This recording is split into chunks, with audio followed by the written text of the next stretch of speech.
The greatest always say that life will always take you where you need to be.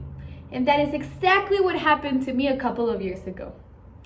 I am Miranda Gómez and I have always been an adventurer. I like to travel and I like to make new friends.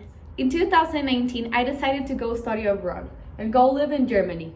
So there I arrived on January 1st in Heidelberg, a small city near Munich, where I had rented a loft for me to live in. I showed up to the office where I was supposed to meet the renter. When I saw him, he said, you won't believe what he said. He told me, the apartment is not ready until January 29th. You can just imagine what was going through my mind.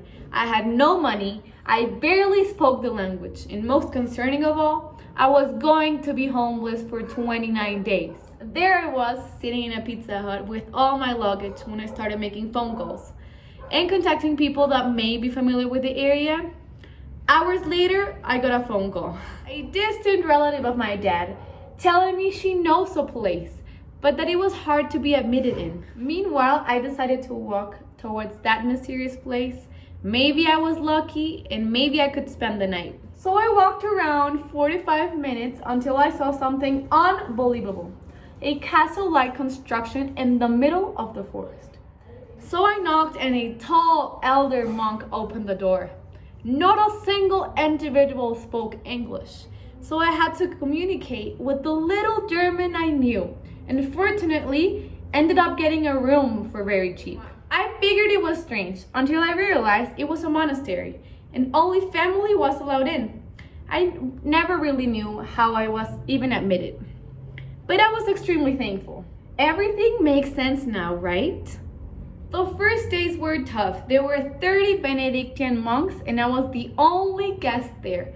Everything was extremely quiet and, to be honest, a little scary. As days went by, nurses, gardeners, and housekeepers noticed I was kinda lonely. So they started to be friendly and invited me to dinner later that day. From that point on, I got together with my new friends every single day. They only spoke German, but they tried to explain everything and they were always patient with me.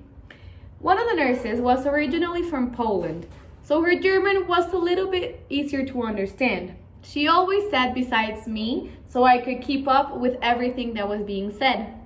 I enjoyed their company and sometimes I even helped them with their chores. Since I started school in February and going to the city was a 50-minute walk. One day I woke up and noticed I had only one night left at the monastery. So we prepared dinner, we ate ice cream, we drank beer until late at night so we could all say goodbye. I then moved to my own apartment where I had a roommate.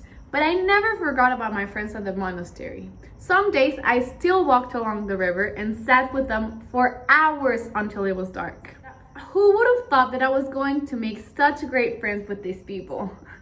I stayed for 8 months more in Germany until I had to return back home.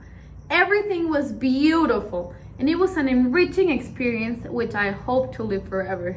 I am grateful to have stayed in the monastery because otherwise I would not have fallen in love with the culture as much as I did, and I would not be a fluent German speaker with so many stories and so many experiences to tell. Life definitely drove me into the right path that day. It is now your turn to remember all those times you were nervous and ended up enjoying your time. The universe is perfect. There are no errors. So next time, instead of being frightened, be excited for the adventure to come.